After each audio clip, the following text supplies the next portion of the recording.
சூரியன் இந்த உலகத்தை பார்த்து சொல்லுது, நீங்கள் என்னதான் என்ன மேற்கில் புதைச்சாலும் அடுத்த நாள் காலையில் நான் கிழக்கில் உதயமாவேன், அதை யாராலையும் தடுக்க முடியாது அப்படின்னு தன்னம்பிக்கையோட ஒவ்வொரு நாளும் அது மேற்கில் மறைஞ்சாலும் கிழக்க மறுபடியும் உதயமாகுது.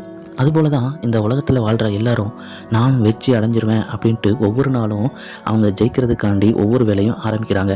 ஆனால் ஆரம்பித்த எல்லாரும் ஜெயிச்சிட்டாங்களா அப்படின்னு கேட்கும்போது நிறைய பேர்கிட்டருந்து வர்ற பதில் இல்லை அப்படிங்கிறது தான் உண்மை. ஏன்னா எல்லார்ட்டையும் ஜெயிக்கிறங்கிறது என்ன இருக்குது, ஆனால் அதுக்கேற்ற தன்னம்பிக்கையும் செயல்பாடுகளும் அவங்ககிட்ட இல்லை. அவங்கக்கிட்ட தன்னம்பிக்கை இல்லாமல் போகிறதுனாலேயே அவங்களால எந்த செயல்பாடுகளையும் முழுசாக தன்னை ஈடுபடுத்திக்க முடியாமல் ஒவ்வொரு செயல்களையும் அறகுறையாகவே அவங்க ஆரம்பித்து அறகுறையாகவே முடிஞ்சு போயிடுது. இதனாலே அவங்களோட வெற்றி கைவிட்டு போகுது. அதனால தான் உங்களோட தன்னம்பிக்கை கைவிட்டு போகாமல் இருக்க நான் உங்களுக்கு ஒரு உதாரணம் சொல்கிறேன்.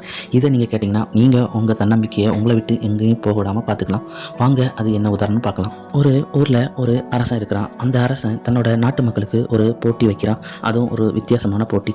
அது என்ன போட்டினா, தன்னோட அரண்மனை கோட்டை கதவை தனியாலாக ஒரு மனுஷன் கையால் தள்ளி திறக்கணும் அப்படின்னு ஒரு போட்டி வைக்கிறான். என்னங்க சாதாரண கதவு தானே அப்படின்னு நினச்சி நீங்கள் யோசிப்பீங்க. அப்போ உள்ள கதவுலாம் நம்ம வீட்டு கதவு மாதிரி இல்லை. அரண்மனையோட கதவுனா அது எப்படி இருக்குன்னு நீங்களே யோசிச்சு பாருங்கள். பிரம்மாண்டமாக பல அடி உயரத்துக்கு ஸ்ட்ராங்காக இருக்கும். அதை பல பேர் திறந்து வைக்கிற மாதிரி இருக்கும். ஆனால் இந்த மன்னன் இதெல்லாம் தெரிஞ்சு தான் ஒரு மனுஷனால் திறக்கணும் அப்படின்னு இப்படி ஒரு சவாலான போட்டியை வச்சான். இப்படி ஒரு சவாலான போட்டிக்கு பரிசும் பெருசாக தானங்க இருக்கணும். அதே மாதிரி பரிசும் பெருசாக தான் வச்சான். அப்படி என்னன்னா தன்னோட ராஜ்யத்தோட பாதி அளவு அவருக்கு கொடுக்கப்படும், ஜெயிக்கிறவங்களுக்கு கொடுக்கப்படும் அப்படின்னு அறிவிச்சிருந்தான். அது மட்டும் இல்லாமல் இன்னொரு ரொம்ப ரொம்ப முக்கியமான விஷயம் என்னன்னா, இதில் தோக்குறவங்களுக்கு 2 கையையும் துண்டிக்கப்படும் அப்படின்னு ஒரு அறிவிப்பு கொடுத்துருந்தான். இந்த அறிவிப்பை கேட்ட உடனே ராஜ்யம் கிடைக்கும் அப்படின்ட்டு சரி போகலாம் அப்படின்னு நினைக்கிறவங்களுக்கும் பயம் பின்வாங்க ஆரம்பித்தாங்க. இப்படியா போயிட்டு இருந்தது. ஊர் மக்கள் யாருமே அந்த போட்டியில் கலக்கிறதுக்கு தயாராக இல்லை.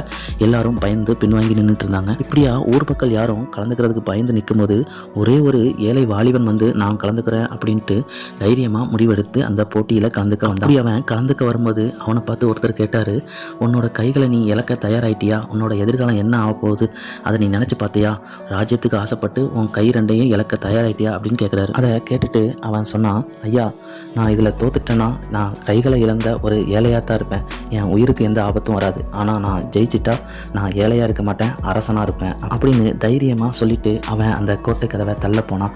இதில் அதிசயம் என்னன்னா, அவன் தள்ளும்போது தானாகவே கதவு திறந்துக்குச்சு. அவனும் மற்றவங்கள போல பயந்து தன்னம்பிக்கை இல்லாமல் இருந்திருந்தா அவனால் இந்த கதவை தள்ளியிருக்க முடியாது, அவனால் அரசனாக ஆயிருக்க முடியாது. அவனோட தன்னம்பிக்கையும் தைரியமும் அவனை ஏழையாக இருக்கிறவனை அரசனாக மாற்றுச்சு. நம்மள பல பேருக்கு இந்த தன்னம்பிக்கை இல்லாமல் தான் எதையுமே முயற்சி செய்யாமல் தோற்று போயிடுவோமோ அப்படின்ற பயமும், எதையாட்டும் இழந்துருவோமோ அப்படின்ற பயமும் நமக்குள்ள அதிகமாகி தன்னம்பிக்கைங்கிறத ஒன்றையே இல்லாமையே ஆக்கிடும். இதை நாம் வெற்றிங்கிற படியில் ஏறுறதுக்கு இந்த ஊர் மக்கள் மாதிரி பயந்து போய் என்னவாகுமோ அப்படிங்கிறது எண்ணி பின்வாங்க போகிறோமா, இல்லை இந்த இளைஞர் மாதிரி நாமளும் தைரியமாக தன்னம்பிக்கையாக வெற்றிங்கிற படியில் ஏறி நம்ம வெற்றிங்கிற கனியை பறிக்க போகிறோமா? இந்த வீடியோ உங்களுக்கு பிடிச்சிருந்தா லைக் பண்ணுங்கள், ஷேர் பண்ணுங்கள், கமெண்ட் பண்ணுங்கள். Bye friends.